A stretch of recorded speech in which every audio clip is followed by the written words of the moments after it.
Bien, Monsieur le Vice-président, merci pour ces mots d'accueil. Mesdames, Messieurs, chers adhérents, chers partenaires, je vous souhaite à tous la bienvenue dans ces 19e rencontres nationales et vous remercie d'avoir répondu positivement à notre invitation et de vous être mobilisés pour ces 2 jours qui représentent chaque année un moment important pour notre Union. Et je sais que cette année, particulièrement avec les difficultés qu'il peut y avoir pour les transports, que cette mobilisation, je dois vous remercier pour cette mobilisation. Je remercie aussi la ville de Rennes qui nous accueille cette année dans un lieu non seulement adapté à nos travaux, propice à nos échanges, ça a été dit, mais aussi chargé d'histoire et d'histoire au pluriel. Depuis le XIVe siècle, si je me réfère à la présentation qui m'a été faite de ces magnifiques bâtiments qui nous accueillent.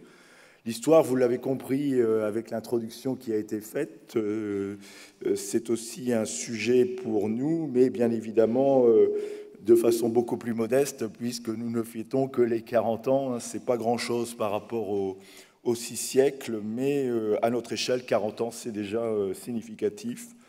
Puisque ça a été rappelé tout à l'heure, c'est en 79 que plusieurs gestionnaires de foyers de travailleurs migrants, alors 40, 20, je ne sais plus bien, mais 46, puis 25, enfin bref, se sont réunis, ont souhaité se regrouper pour porter une voix unie et coordonnée. Le chemin parcouru depuis a été long. On l'a illustré tout à l'heure, je n'y reviens pas. Il peut se mesurer au nombre d'adhérents, puisque aujourd'hui on est 136, mais aussi et peut-être surtout et aussi dans l'évolution de nos métiers, de nos missions. Les foyers de travailleurs migrants ont été longtemps un monde à part.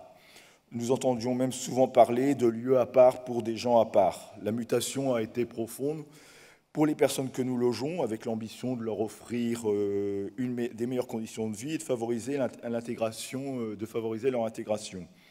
Mais aussi, cette mutation, elle a été aussi profonde pour nos organismes. L'évolution du statut de foyer de travailleurs migrants vers celui de résidence sociale a été loin d'être anecdotique et a marqué l'ouverture à d'autres publics que ceux que nous accueillons, que nous logions jusque-là. Et c'est ouvert à d'autres publics qui, pour des raisons diverses, ont des difficultés, ne peuvent pas accéder directement au logement ordinaire. Donc notre union et nos adhérents ont quitté ce monde à part sans pour autant le renier. Elle s'est ouverte à gestionnaires venant d'autres horizons pour devenir, et ça a été rappelé tout à l'heure, l'union professionnelle du logement accompagné. Il y a eu des bonnes réponses, me semble-t-il, dans la salle à cette question. Donc le logement accompagné, je ne vais pas le définir ici. Il regroupe les foyers de travailleurs migrants, bien sûr, mais aussi les résidences sociales, les pensions de famille, les foyers ou résidences dédiées au logement des jeunes, avec comme point commun de proposer des logements adaptés, accessibles et abordables à des personnes qui, sans cette offre, ne pourraient pas disposer d'un chez-soi. 80% des résidences sociales, plus de 40% des logements en pension de famille, une part maintenant significative des logements en foyer de jeunes travailleurs sont gérés par nos adhérents. Ce qui nous confère une force pour parler au nom collectif, mais aussi une responsabilité. Cet élargissement a aussi été géographique. On a parlé tout à l'heure des 87 départements. La Bretagne, d'une façon plus générale, l'ouest de la France, ça a été longtemps pour notre union une terre de mission. Ce n'est plus le cas aujourd'hui.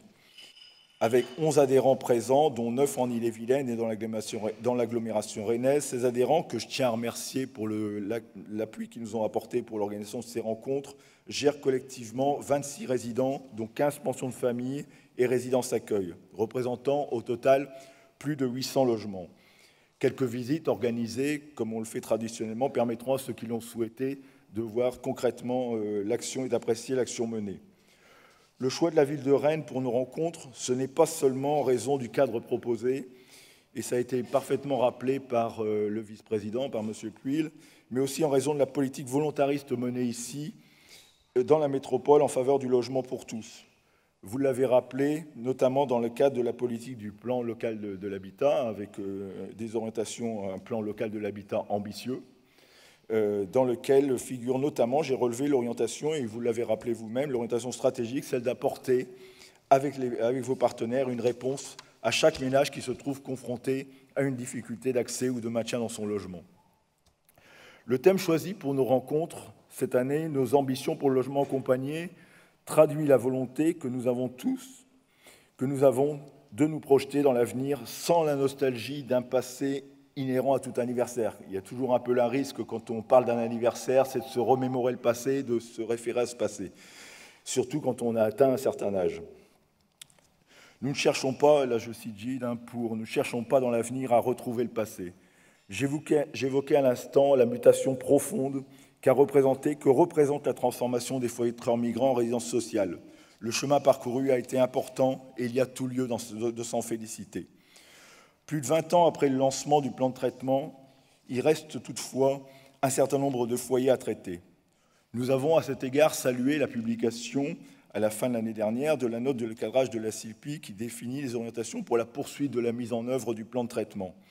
Il faut maintenant que ces orientations trouvent une pleine et entière application. Les freins rencontrés par les gestionnaires restent nombreux, qu'ils soient d'ordre financier, administratif ou organisationnel. Le nombre d'opérations validées et menées chaque année reste insuffisant si nous voulons tenir les objectifs qui figurent dans cette note de cadrage et que nous partageons pleinement. La mobilisation de moyens en cohérence avec ces objectifs est indispensable. Cela vise bien sûr les aides à la pierre, mais aussi les modalités d'intervention d'Action Logement qui doivent permettre de sécuriser les porteurs de projets en amont des opérations, ce qui n'est pas le cas aujourd'hui. Nos ambitions pour le logement accompagné, c'est aussi que celui-ci participe pleinement à la mise en œuvre de la politique du logement d'abord. Une ambition pour nous-mêmes peut-être, mais surtout une ambition pour les nombreuses personnes qui ne peuvent pas accéder aujourd'hui à un logement. Le ministre en charge du logement, Julien Denormandie, qui est malheureusement retenu à Paris, ne pourra pas participer à nos rencontres pour d'autres obligations, nous a néanmoins adressé ses souhaits dans le déroulement de nos rencontres. Donc le ministre, disais-je, a annoncé il y a quelques semaines un second souffle dans la politique du logement d'abord. Ce second souffle sera-t-il suffisant ? Certes, les efforts financiers pour développer les pensions de famille sont réels. Le projet de loi de finances intègre une enveloppe de 35 millions d'euros pour créer 10 000 logements en pension de famille et 40 000 en intermédiation locative. Ces efforts doivent être salués. Les pensions de famille, je le rappelle, proposent à des personnes seules, à faible niveau de ressources, en situation d'isolement ou d'exclusion sociale, à celles qui sont le plus éloignées du logement ordinaire, des logements abordables, adaptés et accessibles. Elles combinent dans des structures de taille réduite des espaces collectifs, des espaces privatifs qui permettent aux personnes logées à la fois d'être chez elles et de ne pas être isolées. L'UNAFO et ses adhérents vont continuer à se mobiliser pour que le développement de ce produit logement particulièrement adapté à des personnes qui, sans cette offre, n'auraient d'autre solution que la rue, continue à se développer. Notre union entend s'associer pleinement au printemps prochain avec les services de l'État, la DIA, la DHUP, la DGCS et d'autres réseaux associatifs, la Fédération des acteurs de la solidarité, la Fondation Abbé Pierre, avec nos partenaires au sein des acteurs du logement d'insertion, les ALI, à une campagne de sensibilisation des élus, mais aussi du grand public. Une affiche, une plaquette, des films, vidéos que vous pourrez découvrir à l'occasion de nos rencontres ont été élaborés et vont aider à cette mobilisation. La sensibilisation des élus et du grand public est essentielle. La mobilisation de nos adhérents pour monter les projets aussi, mais celle-ci est acquise. Pour accompagner cette mobilisation, nous publions un guide qui a été réalisé en partenariat avec le concours des services de l'État. Ce guide a pour ambition d'apporter à tous ceux qui veulent monter un projet les références nécessaires pour que leur projet corresponde bien aux principes et objectifs de ce type de logement. Il ne s'agit bien entendu pas de casser ou de briser une capacité d'innovation, mais il s'agit effectivement de donner des guides et des repères. Ce guide apporte des réponses aux questions qui doivent être posées en amont des projets, pour l'inscrire au mieux dans les besoins du territoire, pour élaborer un projet social ou encore pour conforter le modèle économique. Pour que les projets aboutissent effectivement en plus grand nombre et pour que les objectifs soient atteints, une meilleure visibilité doit être donnée sur les financements et tout particulièrement sur celui des hôtes. Nous regrettons à cet égard, alors le rôle des hôtes, faut-il le rappeler, primordial dans une pension de famille, puisqu'il s'agit d'assurer l'animation de la vie collective et un soutien dans les démarches individuelles. C'est ce qui fait effectivement le croisement entre le logement individuel et le collectif. Nous regrettons à cet égard qu'une des propositions que nous avions faites, à savoir la revalorisation des fameux 16 € par jour pour le financement des hôtes, n'ait pas été retenue dans le cadre du projet de loi de finances, en première lecture tout au moins, Mais nous ne désespérons pas et nous comptons sur le soutien d'un certain nombre de parlementaires qui nous l'ont déjà affirmé. Nous avions proposé, avant l'annonce du second souffle, de faire du logement accompagné un pilier central de la politique du logement d'abord. Nous sommes en effet convaincus que la pérennisation et le développement d'une offre de logement en résidence sociale, et pas uniquement en pension de famille, est essentiel pour la réussite de cette politique. L'utilité sociale du logement accompagné, nous en sommes tous convaincus ici, bien évidemment, mais nous ne pouvons toutefois pas nous contenter de l'affirmer comme une évidence. C'est la raison pour laquelle nous avons fait de cette question de l'utilité sociale un enjeu de travail en nous interrogeant sur les différentes dimensions de cette utilité sociale, sur les actions à mener pour la renforcer, sur les outils à mettre en place pour l'évaluer. Les résultats de ce travail, qui ont mobilisé un grand nombre d'adhérents, vous seront présentés ce matin ou tout à l'heure. Nous avons également engagé, et c'est complémentaire, un travail sur les indicateurs et le recueil de données de façon à mieux donner à voir, à mieux communiquer sur le résultat de nos actions. Nous avons sur ce point l'ambition d'harmoniser les nomenclatures, de systématiser le recueil de données pour mieux identifier le public que nous logeons, d'où ils viennent, où ils vont. La participation du plus grand nombre possible d'adhérents est bien évidemment essentielle à ce projet. Toutes ces actions doivent concourir à renforcer la visibilité de l'ensemble du logement accompagné. Nous nous sommes, comme je le rappelais précédemment, félicités de l'accent mis sur le développement des pensions de famille, sur les objectifs quantifiés et les moyens mobilisés. Nous avons en revanche regretté qu'il n'en soit pas de même pour les résidences sociales hors pension de famille, qui pourtant ont un rôle essentiel à jouer pour la mise en œuvre de la politique du logement d'abord, et qui souffrent aujourd'hui d'un déséquilibre important en termes d'offres et de demandes, tout particulièrement dans les zones tendues. L'annonce par le ministre du Logement lors de d'une réunion qui s'est tenue la semaine dernière de l'engagement d'un travail sur les résidences sociales fait que sur ce sujet non plus, nous ne désespérons pas d'être entendus. Des travaux sur la place et le fonctionnement des résidences sociales ont été initiés en juillet par la DIAL et vont se poursuivre au premier semestre 2020. Nous associerons naturellement à ces travaux qui doivent porter sur le projet social, sur l'intégration des résidences sociales dans leur environnement, sur l'évolution du modèle économique. Notre objectif est que ces travaux aboutissent rapidement et se traduisent par des décisions concrètes, permettant une réelle relance de la production. Il y a, de notre point de vue, urgence. Il faudra aussi que nous fassions entendre sur la GLS, l'aide à la gestion locative sociale. Certes, la ligne budgétaire ne diminue pas, mais reste équivalente et donc insuffisante, et de plus régulièrement ponctionnée pour couvrir d'autres besoins liés à l'hébergement, certes importants également, mais la revalorisation de la ligne budgétaire est une nécessité pour que les résidences sociales puissent bien jouer complètement leur rôle. Nos ambitions pour le logement accompagné, un thème que nous avons retenu, sont fortes, pas seulement pour nous, mais aussi pour les personnes à qui nous pouvons apporter une réponse à un besoin crucial, celui de se loger. Pour que ces ambitions se réalisent, pour répondre à nos enjeux, les sujets sur lesquels il va nous falloir être attentifs ne manquent pas. Je vais citer parmi ces sujets, je vais en citer 3. En premier lieu, l'aide au logement, qui est essentielle pour les publics que nous logeons, avec une inquiétude à court terme liée à l'entrée en vigueur de la contemporanéité des aides au logement, et à cette étape, une information très parcellaire sur les modalités pratiques de sa mise en œuvre. Et à plus long terme, une inquiétude ou à minima des interrogations sur le projet de revenu universel d'activité. L'UNAFO participe, au nom des acteurs du logement d'insertion, à la concertation sur cette réforme qui pourrait être majeure. L'affirmation du maintien d'une aide au logement distincte du RUA, du revenu universel d'activité, et celle du maintien du tiers payant peut faire taire une partie de nos inquiétudes, mais seulement une partie. Il nous a semblé important, et je le remercie, que nous soyons éclairés sur cette question, qu'Olivier Noblecourt accepte de participer à nos rencontres pour nous éclairer sur cette réforme et sur l'avancement de cette réforme. C'est un sujet, effectivement, à la fois sur lequel nous avons besoin d'éclairage et aussi certainement de rassurance. Le deuxième sujet que je voulais mentionner, c'est le logement des jeunes. Nous savons que la promesse du plan de 60 000 logements jeunes ne sera pas tenue dans les délais. Notre Union entend se mobiliser sur cette question qui constitue un enjeu majeur dans de nombreux territoires, ne serait-ce qu'en raison du lien étroit entre logement et emploi.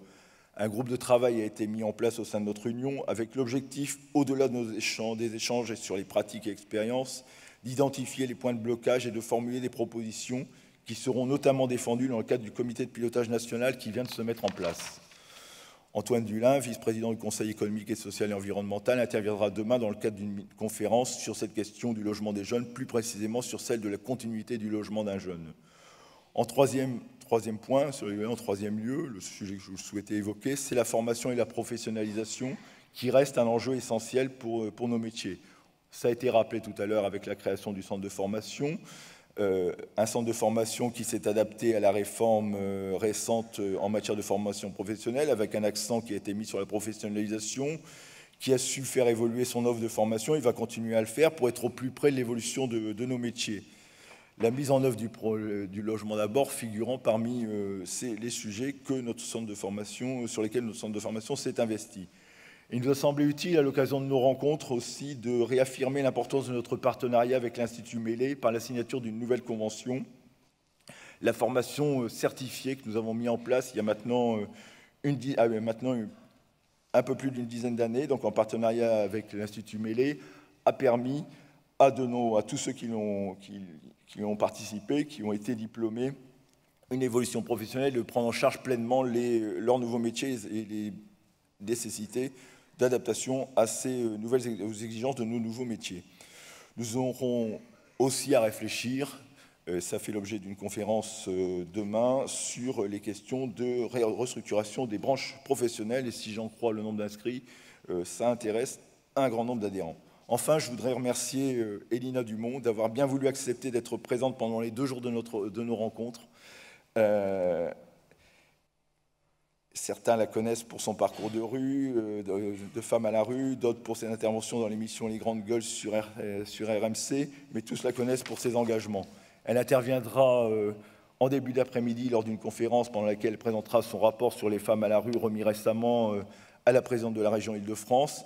Nous la retrouverons aussi demain en début d'après-midi avec une carte blanche. Elle ne manquera pas, j'en suis sûr, de nous interpeller avec son franc-parler sur nos échanges, nos pratiques, sur notre vision des enjeux. Il n'est pas inutile de bénéficier d'un regard non seulement extérieur, mais aussi éclairé et concerné. Je conclurai mon propos par une annonce, celle de la mise en ligne. Les plus attentifs d'entre vous l'ont peut-être vu la fin de semaine dernière de notre nouveau site Internet. Ce nouveau site plus moderne, plus accessible, plus fonctionnel, contribuera, j'en suis sûr, à donner plus de visibilité au logement accompagné. Avec un nouveau centre de ressources documentaires, il permettra à chacun de trouver de nombreuses informations. Comme vous le voyez, notre union se mobilise sur de nombreux sujets. Notre ambition pour le logement accompagné est résolument tournée vers l'avenir, en dépit de l'anniversaire que nous célébrons, avec l'ambition de construire cet avenir au service des personnes que nous logeons. Pour conclure, je citerai volontiers Henri Bergson pour souligner que l'avenir n'est pas ce qui va arriver, mais ce que nous allons en faire. Je vous souhaite de bonnes rencontres et de beaux échanges. Merci.